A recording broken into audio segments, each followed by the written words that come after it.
You've been slashed with a knife. Sharp pain in the neck, you're choking on your own blood and feel like someone pulls your tongue out through a cut in your throat. There's a cage tied to your abdomen, and then someone dumps burning coals into it. The cage gets heated, and the rats sitting inside start frantically gnawing their way out right through your stomach. You're on your knees, surrounded by a crowd. The tire crushes your ribcage and doesn't let you move your arms. Someone's pouring a can of kerosene on you from behind. People have been torturing each other for thousands of years. They invent new methods and instruments to make the pain last longer and be more acute and unbearable. But why? We tend to think tortures were typical of the Middle Ages and Inquisition, but the executioners of that era had enough sources to draw inspiration from. For example, ancient Romans carried out tortures using rats. Just imagine, you're lying on your back with your arms and legs tied up, and a cage full of giant rats is put on your stomach.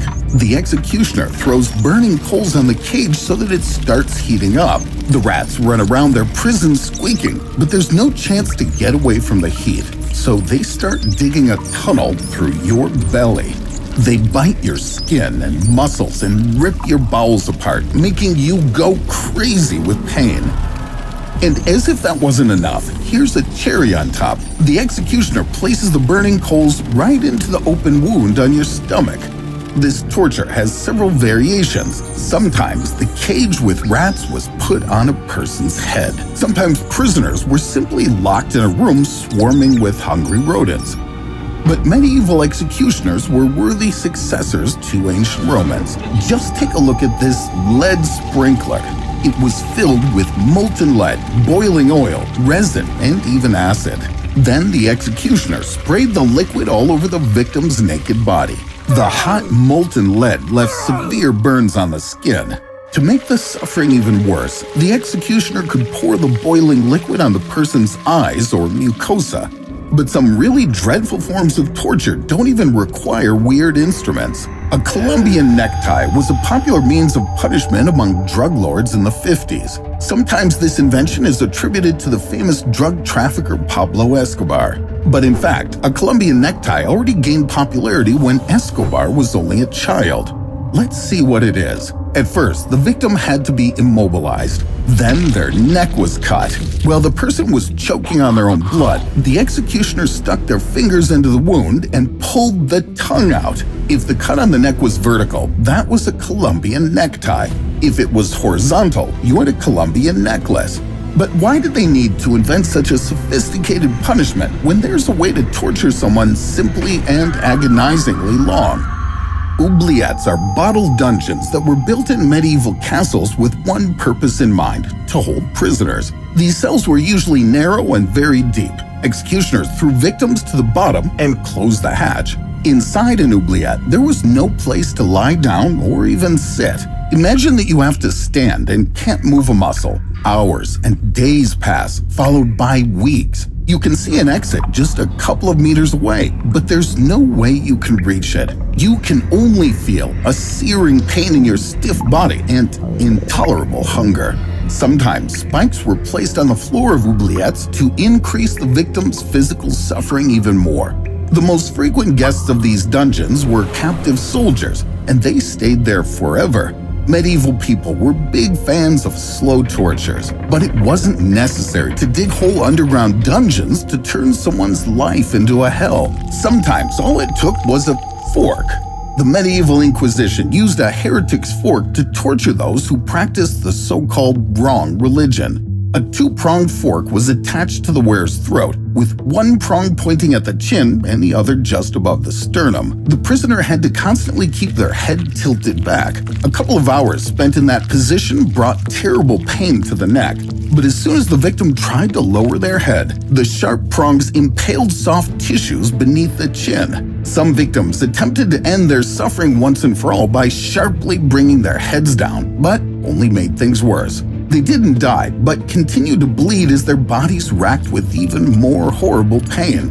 However, cruel, lingering tortures didn't go down in history together with the Middle Ages. In the 60s, in an Arkansas state prison, resident physician Dr. Rollins decided that prisoners weren't punished quite enough. Together with the prison superintendent, they developed the Tucker telephone. An inmate was brought into a hospital chamber. One electrode was attached to their big toe and another to their genitals. Then the physician cranked the handle of the telephone, which delivered electric shocks to the victim's body. But long-distance calls were the absolute worst. During them, several prolonged shocks passed through the inmate until the person lost consciousness. And although this method is utterly sadistic, sometimes executioners went even further. These are crocodile shears, a medieval instrument designed for especially brutal torture. It was heated in a fire and then applied to the victim's genitals and clamped shut. This punishment was reserved for the men who tried to assassinate the king. There also was a similar torture instrument made for women.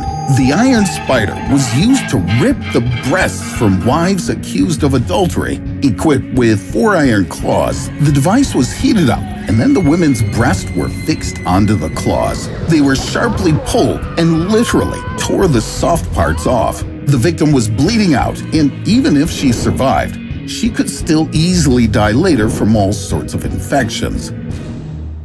But don't think these inhumane punishments for misdeeds were only common in the Middle Ages. Until the mid-19th century, in the Russian Empire, guilty soldiers were forced to run the gauntlet. The other soldiers were lined up in 2 rows on both sides of the road, forming a corridor, each of them armed with a pike, a whip, or a club.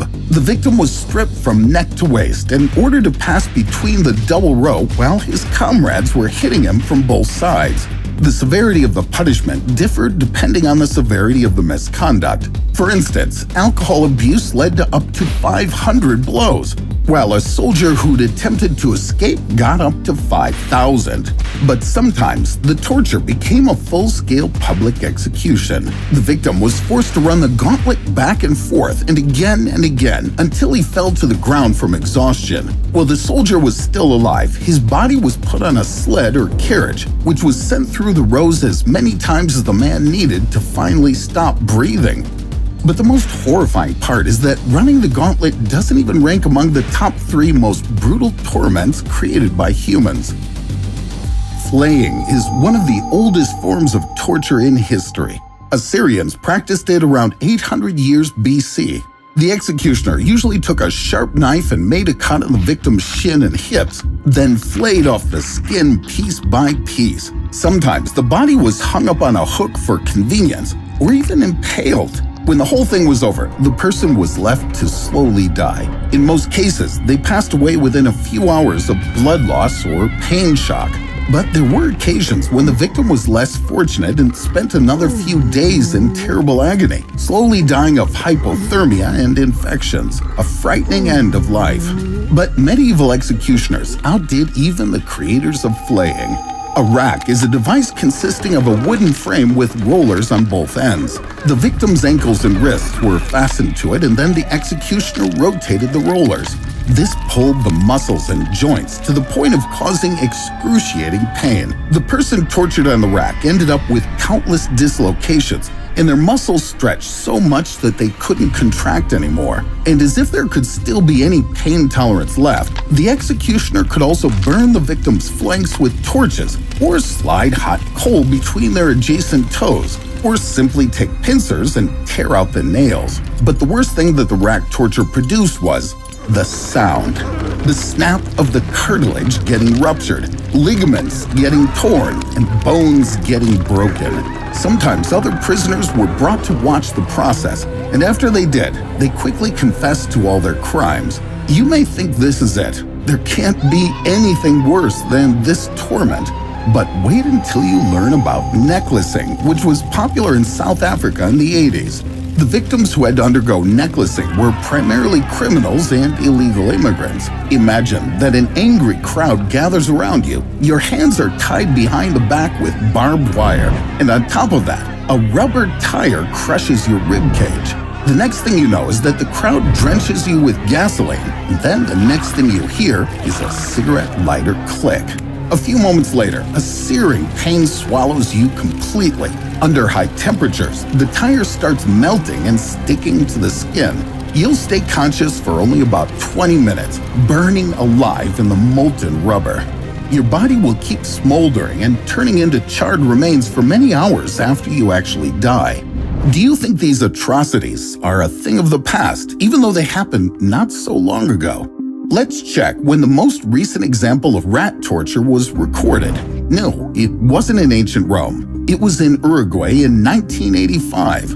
What about flaying? Mexico, 2010. The Iron Spider, Syria, 2017. So why do people choose to keep torturing each other?